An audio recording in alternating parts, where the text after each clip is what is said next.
Hello అండి, నమస్తే. Welcome to me food express. ఈరోజు మీకు ఈ సమ్మర్లో మీకు కూలింగ్ ఏజెంట్ లాగా ఒక అద్భుతమైన రెసిపీ చేయబోతున్నాను. అదే దోసకాయ పెరుగు పచ్చడి. నేను ఒక చిన్న దోసకాయ తీసుకున్నానండి, గింజలతో సహా వేసేసాను. షేర్ చూసుకోండి చాలు.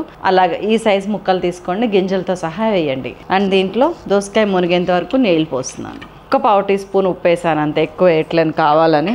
వీడియో నడుస్తుంటే చెప్తాను. ఒక 1/10 స్పూన్ పసుపు వేసాను, మూత పెట్టేస్తా. సో నేను దోసకాయ ఓన్లీ 1 విజిల్ వేయండి చాలు, ఒక్కటే విజిల్. మిక్సీ గిన్నె తీసుకున్నాను, దీంట్లోకి పచ్చి కొబ్బరి వేసేసాను, 2 పచ్చిమిరపకాయలు దీంట్లోకి వేస్తున్నాను, అండ్ కొత్తిమీర, చిన్న అల్లం ముక్క, 2 టేబుల్ స్పూన్స్ పుట్నాలు. దట్స్ ఆల్ అండి.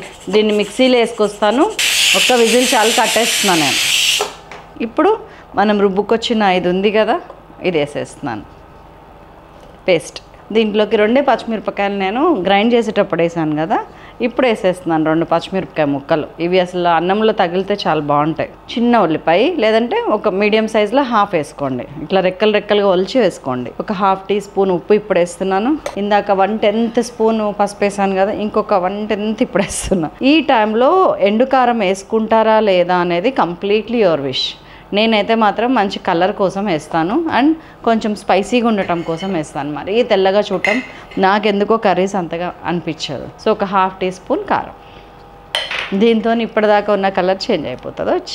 అండ్ ఒక్కసారి ఉప్పు చెక్ చేసుకోండి. ఇప్పుడు సరిపోయిందండి. కొంచెం సేపు దోసకాయ ఎంత ఉడికిందో ఒకసారి చెక్ చేసుకోండి. ఇప్పుడు 85-95% ఉడికిపోయింది. దీన్ని బట్టి మనం ఎంతసేపు మూత పెట్టి ఉంచాలనేది డిసైడ్ చేయొచ్చు. ఇప్పుడు అవన్నీ పుట్నాలు అవన్నీ ఉడకాలి కదా, ఒక 2 minutes very low flame, SIM, maximum SIM, ఎంత సిమ్ వీలైతే అంత సిమ్ పెట్టేసి చక్కగా ఇదిగోండి ఈ చిక్కదనం ఇలా ఉండేటట్టే ఉంచుకొని మూత పెట్టేసాను. ఒక 2-3 మినిట్స్ అంతే. ఆ 2 మినిట్స్లో ఇక్కడ పోపు వేసేస్తాను. జస్ట్ ఒక 1 టీ స్పూన్ నూనె, 1/2 టీ స్పూన్ నెయ్యి, సో ఇదిగోండి 1/2 టీ స్పూన్ ఆవాలు, 1/2 టీ స్పూన్ జీలకర్ర, 1-2 ఎండుమిరపకాయలు, కొద్దిగా కరివేపాకు.